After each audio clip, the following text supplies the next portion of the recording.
सूर्य की शोभा आसमान से नहीं उसके प्रकाश से होती है, और पुष्प की महिमा उद्यान से नहीं उसकी सुगंध से होती है। और पाश्चात्य कल्चर में भटकते हो भोले युवानों, नौजवान की शोभा असंयम से नहीं संयम में रहने से होती है। इन लाइनों के 2024 में जितनी मेरी समझ कहती है, राजनीतिक भी और व्यक्तिगत भी, चुनाव तो है ही नहीं। ये जो मुझे जीवन में हासिल करना था और समाज के लिए जो करना था वो संभव नहीं था। तो ये मुझे अपने मन में बहुत क्लियर था, इसलिए मैंने अपनी नौकरी छोड़ के फिर राजनीति में आ गया। चाहे वह बंगाल में देख लें, ममता जी एक सीट छोड़ने को तैयार नहीं है। उत्तर प्रदेश में अखिलेश जी बोल रहे हैं कि हम कांग्रेस को सीटें देंगे तो हम दान स्वरूप देंगे। वो कह रहे हैं हम सीटें देंगे, हमें सीटें मांगनी नहीं है। संवर्ण में जो आते हैं एक कहने के लिए भाजपा के हैं कि सच में भाजपा के हैं कि संवर्ण वर्ग बस वोट के लिए प्रयोग किए जाते हैं। का आरक्षण का आपस में तालमेल बहुत बैठाया जाता है कि एससी के हैं तो इनको इतना आरक्षण मिलना चाहिए, ओबीसी के इनको इतना आरक्षण मिलना चाहिए, जनरल में अगर ईडब्ल्यूएस में है तब आरक्षण 10% मिलना चाहिए। तो क्या ये आरक्षण का जो खेल है जो 10 साल के लिए ही लागू किया गया था, राजनीतिक तौर पे बढ़ाते बढ़ाते अब तक चल रहा है, ये आरक्षण का जो खेल ख़त्म होना चाहिए, ये जाति का जो खेल ख़त्म होना चाहिए। आपका है, आप पत्रकार हैं, आपका काम है, तो मुझे लगता है कि पत्रकारों का काम भी अखिलेश यादव जी कर रहे हैं। तो ये लोग ट्विटर पे पॉलिटिक्स कर रहे हैं, फेसबुक पॉलिटिक्स कर रहे हैं, अपने बड़े बड़े नेताओं की चाहे स्वास्थ्य समस्या हो, कोई व्यक्तिगत समस्या हो, उनके घर भी नहीं जा रहे हैं। मैं नाम नहीं लेना चाहूँगा। इतनी उदासीनता इनके लोगों में आ गई है। इनका समाजवादी पार्टी लोग मुझे मिलते हैं, कहते हैं भैया नेताजी तो लगता है घर ही बैठे रहते हैं हमेशा, तो निकल ही नहीं रहे। तो ये क्या संघर्ष करेंगे और क्या काम करेंगे?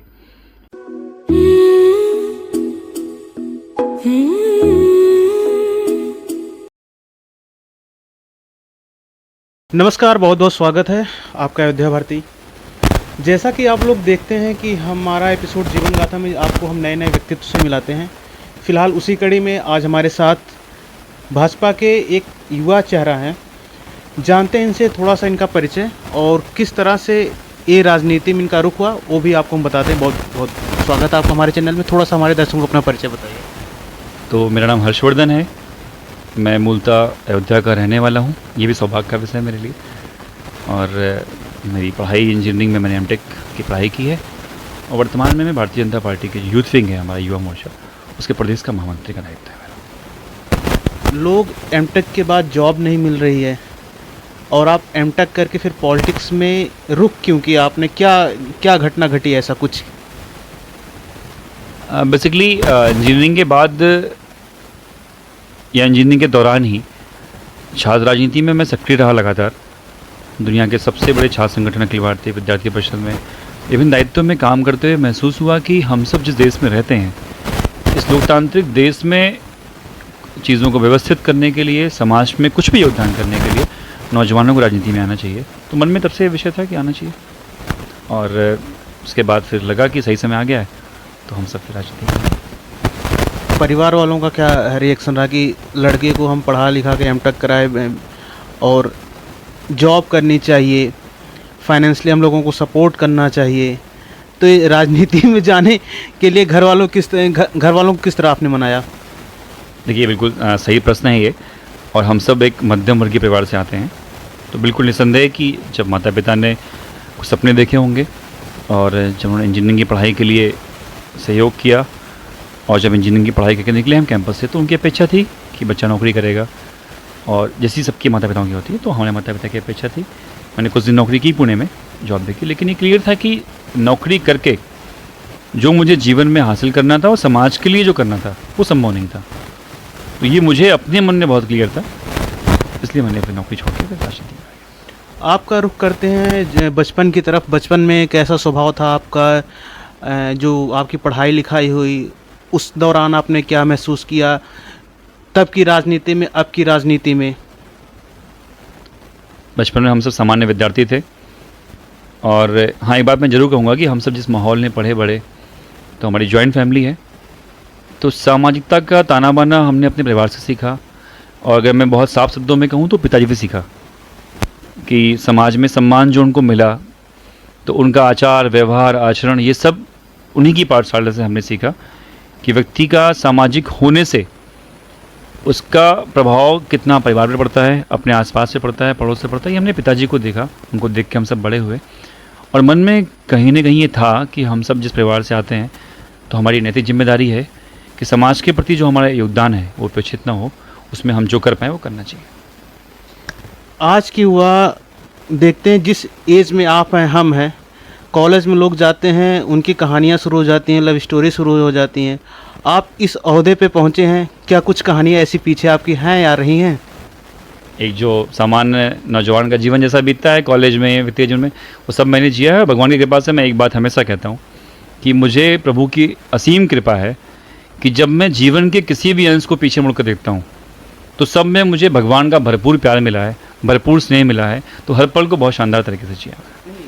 वो प्यार भगवान का प्यार सही है जो इस समय गर्लफ्रेंड बॉयफ्रेंड का सीन चल, क्योंकि हम लोग जीवन गाथा एपिसोड शूट कर रहे हैं, तो वो है कि जो गर्लफ्रेंड बॉयफ्रेंड वाला सीन था कॉलेज में, या उससे आप क्योंकि आप छात्र की जो एबीपी से आप संगठन से जुड़े रहे, आप चकाचौंध में रहे, तो क्या ऐसी चीज़ें आपकी थी कि आप उससे आकर्षित हुए, या है या नहीं है? क्या आपके चाहने वाले जानना चाहते हैं?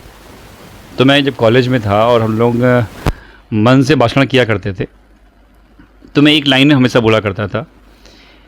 तो उस लाइन के बोल ऐसे थे कि सूर्य की शोभा आसमान से नहीं उसके प्रकाश से होती है, और पुष्प की महिमा उद्यान से नहीं उसकी सुगंध से होती है। और पाश्चात्य कल्चर में भटकते हुए भोले युवानों, नौजवान की शोभा असंयम से नहीं संयम में रहने से होती है। इन लाइनों के माध्यम से समझ पाएंगे मैं क्या कहना चाह रहा हूँ। थोड़ा सा और आपके जीवन की तरफ रुख करते हैं, फिर हम लोग जो करंट में सिचुएशन चल रही है देश में विदेश में, 24 का चुनाव भी पास में आ गया, उस पर बात करते हैं। तो खाने में क्या पसंद है भाजपा के युवा मोर्चा के महामंत्री को? हम सब ने, मैंने बताया कि मध्यम वर्गीय परिवार से आते हैं, और जो पूर्वांचल का जो भी खाना है वो सब हम बहुत शौक से खाते हैं। चलिए रुक करते हैं। 24 का चुनाव है, उधर गठबंधन बहुत दावे कर रही है, घोसी का चुनाव भी जीत गई है, तो क्या लगता है कि 2024 का चुनाव कितना कठिन होगा? और देश के लगभग सभी राज्यों में मेरा जाना हुआ है। आपने 2024 के चुनाव की बात की है। 2024 में जितनी मेरी समझ कहती है, राजनीतिक भी और व्यक्तिगत भी, चुनाव तो है ही नहीं। ये बहुत क्लियर है, देश की जनता ने मन बना लिया है। एक बार फिर से वो भारी बहुमत से नरेंद्र भाई मोदी जी को ही प्रधानमंत्री चुनने वाली है। आपने दूसरी बात की है गठबंधन की। गठबंधन किताबों में है, चैनलों पे है, फेसबुक पे है और ट्विटर पे है। इसके अलावा गठबंधन किसी पार्टी का कार्यकर्ताओं का आपस में न मन मिल रहा है, न काम करने का तरीका मिल रहा है। और अभी एक हफ्ते पहले की बात है, जूतम पैजार की स्थिति थी समाजवादी पार्टी और कांग्रेस के बीच में। मतलब जितने अब शब्दों के प्रयोग उन्होंने आपस में किए हैं, मैं जानता हूँ कि मारपीट भी शायद लगभग हो ही चुकी थी।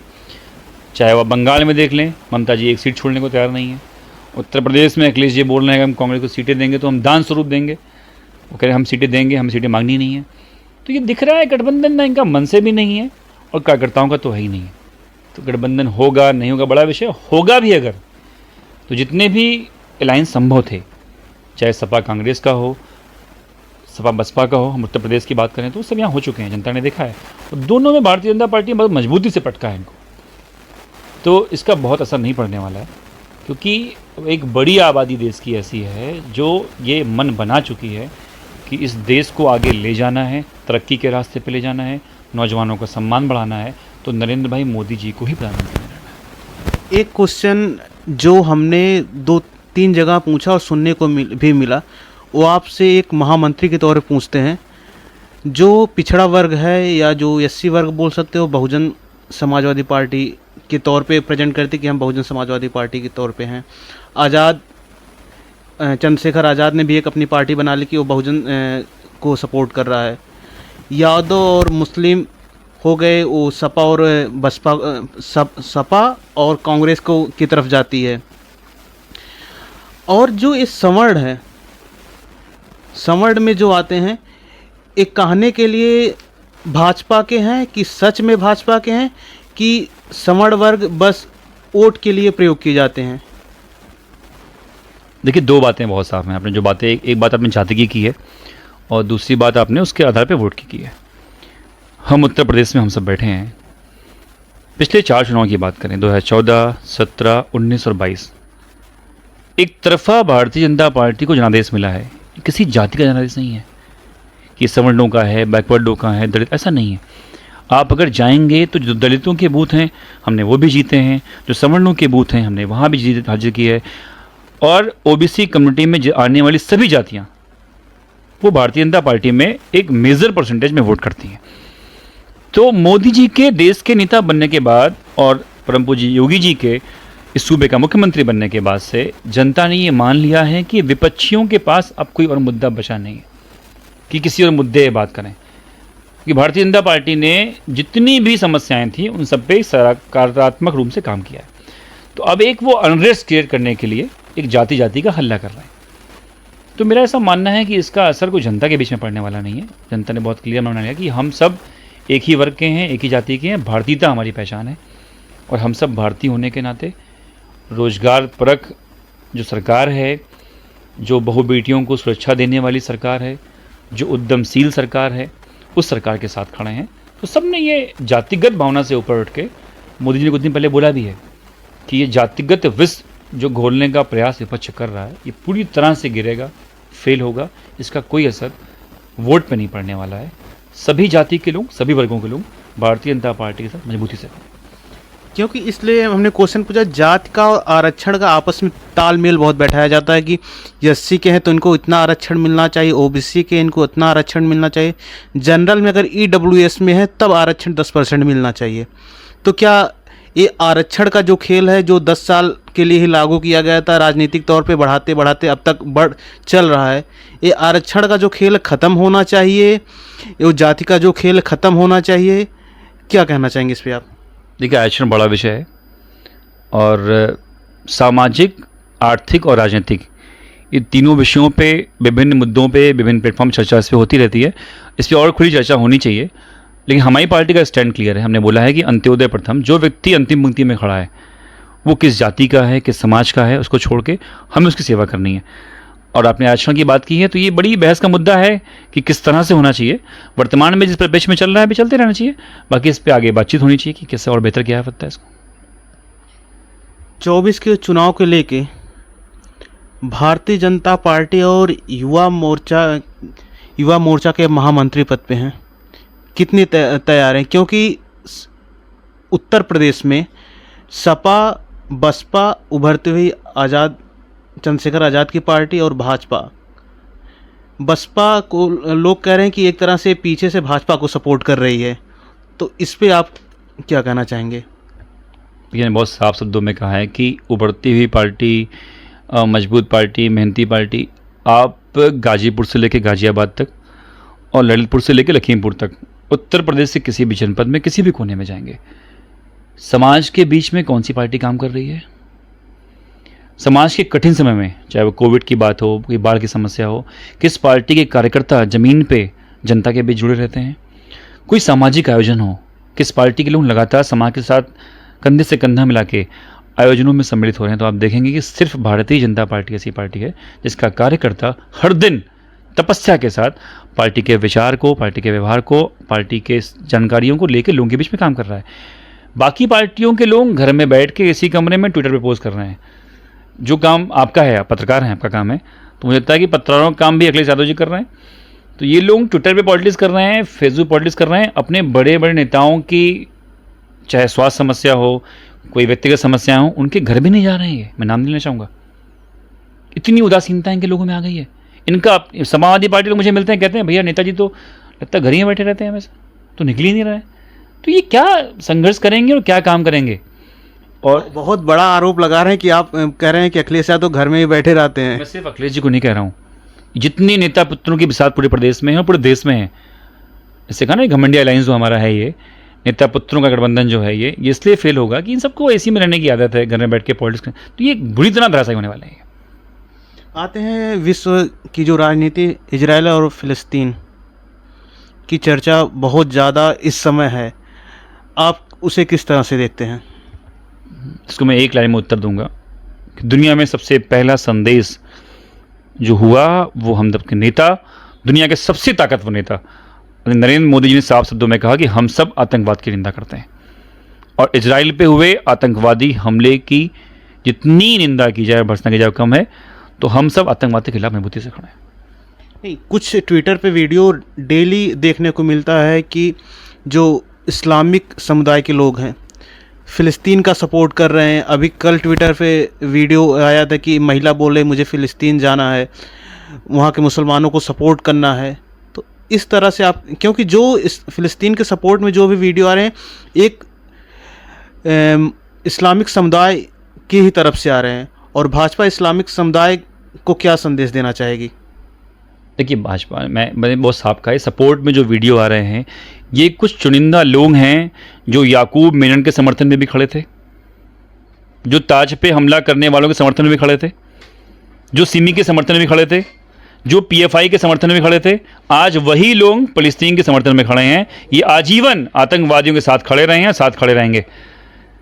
तो ये निश्चिंत मानिए कि इनका समाज पर प्रभाव नहीं है। ये अपना एजेंडा चलाते हैं, इससे अपनी रोजी रोटी चलाते हैं।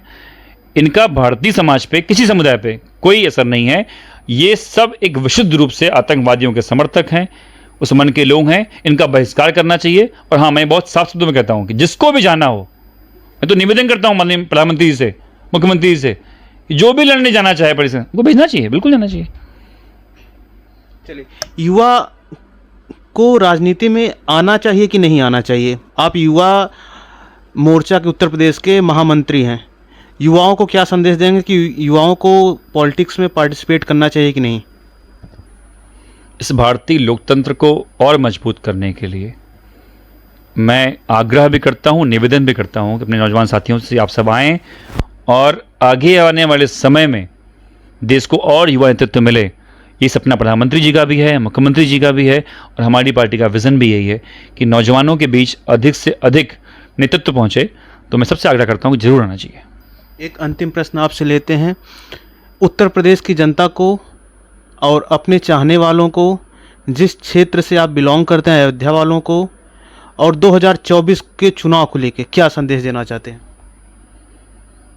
मेरा आप सभी से निवेदन ये है कि हमने वो कोहराम देखा है जब सुबह हम सो के उठते थे, हमारे घरों में अखबार के पन्ने से निकलते थे कि इतने घोटाले हो गए, करप्शन हो गया, बम फट गए।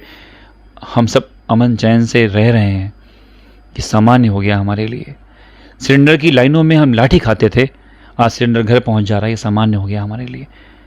हमारी बहन बेटियां शौच के लिए जाती थीं दूर जंगलों में, खेतों में, आज सभी घरों में शौचालय हैं, ये सामान्य हो गया हमारे लिए। एक बार जरूर तुलना कीजिएगा कि मोदी जी के आने से पहले क्या था और मोदी जी के आने के बाद क्या बदला है। देश कहाँ पहुँच रहा है, पूरी दुनिया में हमारा सम्मान बढ़ रहा है। तो एक बार फिर से हम सबकी जिम्मेदारी है कि राजनीतिक रूप से हम चुनाव के बीच में जाने वाले हैं, तो चुनाव महत्वपूर्ण है कि जीत का अंतर इतना बढ़ जाए कि पूरी दुनिया में संदेश जाए कि सकारात्मक राजनीति करने वाले व्यक्ति को इतना प्यार मिल रहा है, इतना प्यार मिल रहा है कि राजनीति की दशा और दिशा इसी तरफ बढ़े कि कौन ज़्यादा काम करेगा, कौन समाज को सुरक्षित रखेगा, हम उसी नेता चुनेंगे। चलिए, बहुत बहुत धन्यवाद। जैसा कि आप लोगों ने देखा, हमारे साथ भाजपा के युवा मोर्चा के महामंत्री हर्षवर्धन सिंह जी हैं, और इन्होंने अपना कीमती टाइम दिया। बहुत बहुत शुक्रिया, धन्यवाद आपका। आपको हम मिलाते हैं एक नए व्यक्तित्व के साथ। बहुत बहुत धन्यवाद। देखते रहिए अयोध्या भारत।